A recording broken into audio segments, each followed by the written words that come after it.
Salam sejahtera Malaysia, denyut nadi suara rakyat bergema di channel ini.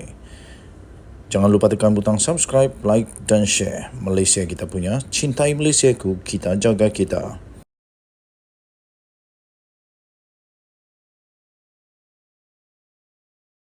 Salam sejahtera Malaysia, denyut nadi suara rakyat bergema di channel ini. Tuan-tuan dan puan-puan yang dihormati sekalian, sekali lagi SPRM melakukan kerja dengan baik sekali. Kali ini SPRM mengumumkan telah menahan 47 individu untuk membantu siasatan. Siasatan berkenaan dengan apa? Adakah ini berkenaan dengan berkaitan dengan kerajaan yang dulu atau apa? Pastinya berkaitan jugalah, kerana Suruhanjaya Pencegahan Rasuah Malaysia SPRM menahan 47 individu bagi membantu siasatan untuk kes tuntutan palsu di bawah inisiatif Penjana Kerjaya yang dikendalikan oleh Pertubuhan Keselamatan Sosial atau Perkeso. Tidak secara langsung terkait kepada kerajaan, tapi ini adalah satu inisiatif yang sepatutnya inisiatif yang sangat baik, inisiatif daripada Kerajaan Perikatan Nasional. Tapi nampaknya 47 orang ini telah ditahan kerana adanya tuntutan palsu, ya. Memetik sumber dalaman, utusan Malaysia melaporkan 14 daripada mereka ialah wanita. What? Sekarang rasuah bukan lagi lelaki saja, rupanya perempuan pun terlibat sekarang. Kesemua individu terbabit itu ditahan di beberapa lokasi berasingan di seluruh negara semasa Ops Hire yang dijalankan dan dijangka di Reman pada hari ini. Skandal itu dipercayai membabitkan tuntutan palsu sehingga 63 juta ringgit Malaysia. Wow! Melalui 51 syarikat yang dikenal pasti oleh agensi anti rasuah berkenaan. Ini amat mengejutkan. 47 individu, 63 juta. Wah, ini semua dah jadi jutawan. Ini semua dah jadi jutawan. Patutlah orang suka rasuah boleh jadi jutawan, tapi jangan buat rasuah. Kelak nanti menyesal, hancur segala harapan. Segala masa depan, keluarga, pekerjaan, segala-galanya hancur begitu saja kerana ketamakan nak cepat kaya. Skandal itu dipercayai membabitkan tuntutan palsu sehingga 63 juta ringgit melalui 51 syarikat. Yang hairannya, bagaimana pada ketika itu boleh lepas. Mereka yang ditahan termasuk pemilik syarikat, pengarah dan pengurus. Syarikat yang mengambil bahagian sepatutnya melatih dan menggaji pekerja dalam industri, tetapi sebaliknya mengambil kesempatan daripada inisiatif itu dengan membuat tuntutan palsu dan menyalahgunakan wang yang diperuntukkan, kata sumber itu. Pengarah kanan SPRM, pengarah kanan siasatan SPRM iaitu Hishamuddin Hasim mengesahkan penahanan itu dengan utusan, tetapi enggan untuk mendedahkan butiran yang lebih lanjut. Penjana Kerjaya ini sebenarnya telah dilancarkan pada akhir 2020 semasa pentadbiran pimpinan Muhyiddin Yassin untuk menggalakkan peluang pekerjaan yang lebih berkualiti sekaligus mengurangkan pengangguran. Alamak, kali ini nama Muhyiddin disebut lagi dalam laporan ini. Kerana Penjana Kerjaya ini sebenarnya dilancarkan oleh Tan Sri Muhyiddin Yassin ketika dia Perdana Menteri.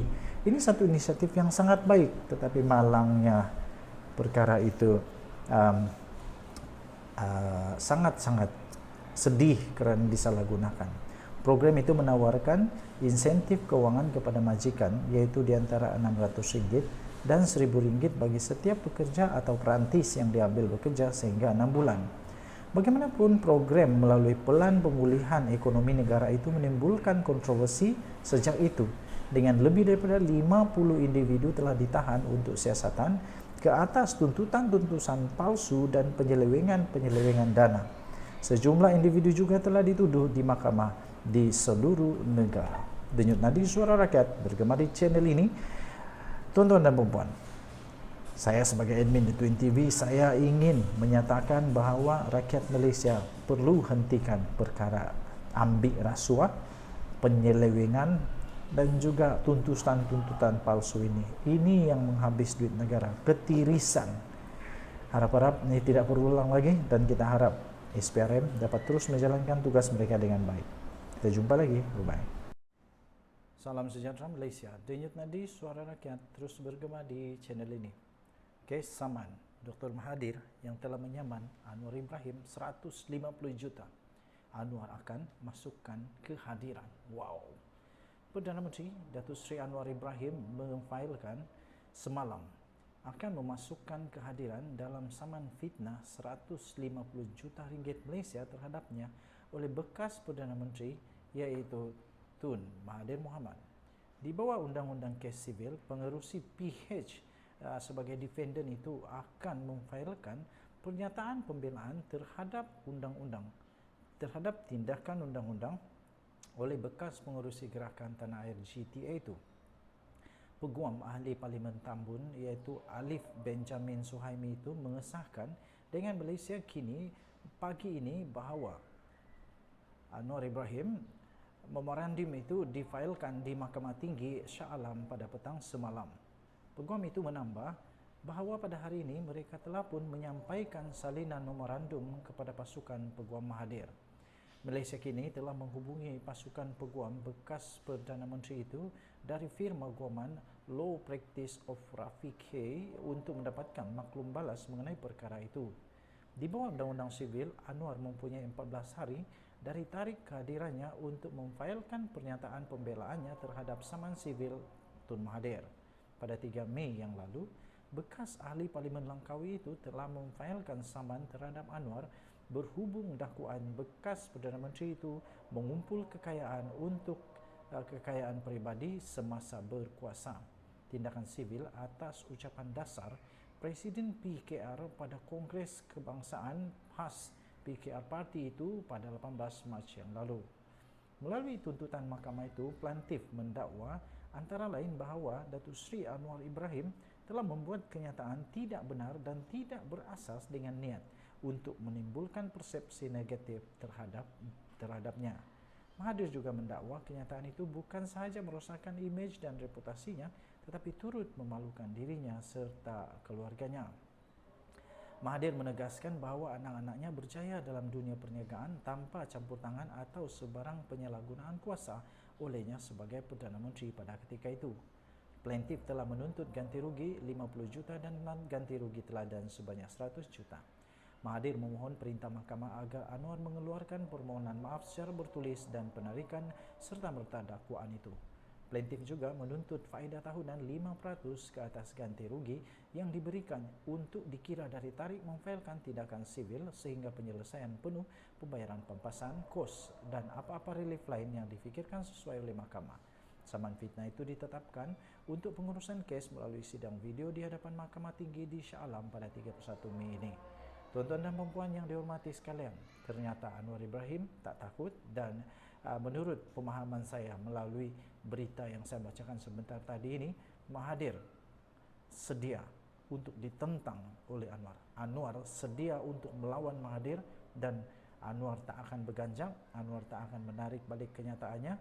Kemungkinan saya fikir Anwar ada sebabnya. Mungkinkah Anwar telah pun mempunyai bukti yang kukuh yang telah dikumpulkannya bersama dengan pihak lawyernya sendiri ataupun beliau telah mengorek fail-fail lama dan sebagainya, kita tak pasti. Tapi yang kita pasti sekarang ini ialah Peguam Ahli Parlimen Tambun itu iaitu Alif Benjamin Suhaimi telah mengesahkan bahawa memorandum itu telah difailkan di Mahkamah Tinggi di Shah Alam petang semalam, iaitu memorandum memfailkan memasukkan kehadiran dalam saman fitnah itu. Maknanya di bawah Undang-Undang Sivil, pengerusi PH sebagai defendant itu memfailkan pernyataan pembelaan terhadap tindakan undang-undang oleh bekas pengerusi gerakan Tanah Air itu. Dan kerana itu juga di bawah Undang-Undang Sivil itu, Anwar mempunyai 14 hari dari tarikh kehadirannya, iaitu yang telah difailkan itu, untuk memfailkan pernyataan pembelaannya terhadap saman sivil Mahathir itu. Kita nantikan, saya tak sabar nak tengok perlawanan di mahkamah sebab Saya hampir dah bosan lah tengok di luar nih. Semua dakwa ini, dakwa itu, dakwa ini. Tapi di mahkamah yang paling penting. Jadi sama ada Anwar ataupun Mahathir yang betul, nanti kita tengok di mahkamah. Denyut Nadi, Suara Rakyat terus bergema di channel ini. Jangan lupa tekan butang subscribe, like dan share. Malaysia kita punya, cinta Malaysia, kita jaga kita. Bye-bye.